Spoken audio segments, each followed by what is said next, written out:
ভানুভক্ত আচার্যের ২১০তম জন্ম জয়ন্তী পালন করল জলপাইগুড়ি পৌরসভা ও ভানুভক্ত উদযাপন কমিটি। নেপালি ভাষার আদি কবি ভানুভক্তের ২১০তম জন্ম জয়ন্তী পালন করল জলপাইগুড়ি পৌরসভা। এদিন রেসকোর্স পাড়ায় অবস্থিত ভানুভক্তের পূর্ণাবয়ব মূর্তিতে মাল্যদান করে তাকে স্মরণ করা হয়। উপস্থিত ছিলেন চেয়ারপারসন পাপিয়া পাল, কাউন্সিলর দীনেশ রাউত সহ ভানুভক্ত উদযাপন কমিটির সদস্যরা।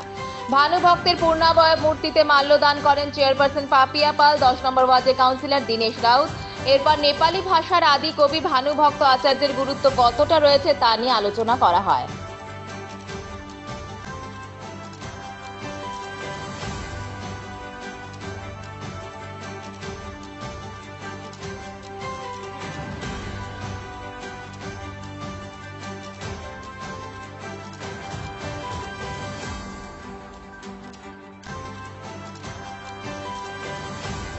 আজকে ভানু জয়ন্তী উৎসব এবং আমাদের 10 নম্বর ওয়ার্ডের যে মর্মর মূর্তিটি রয়েছে কবি ভানুভক্ত আচার্যর, তার পাদদেশে আমরা আজকে সকলে উপস্থিত হয়েছি।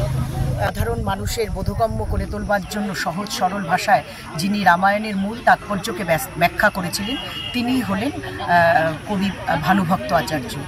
তাকে আদি কবি হিসাবে প্রসিদ্ধি লাভ দেওয়া হয় এবং তাকে সম্মান জানানো হয়।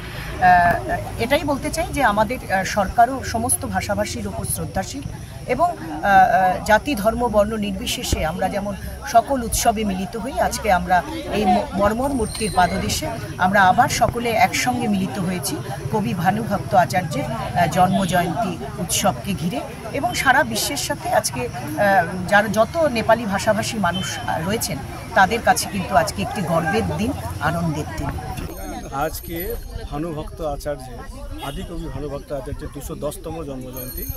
আমরা ভাষা ধর্ম এবং জাতি নির্বিশেষে সমস্ত ভাষা এবং সংস্কৃতি প্রেমী মানুষরা একত্রিত হয়ে ভানুনগরে স্থিত ভানুভক্ত আচার্যের মর্মর মূর্তির পাদদেশে একত্রিত হয়ে জন্মজয়ন্তী পালন করি প্রতি বছরের নয় এবছর।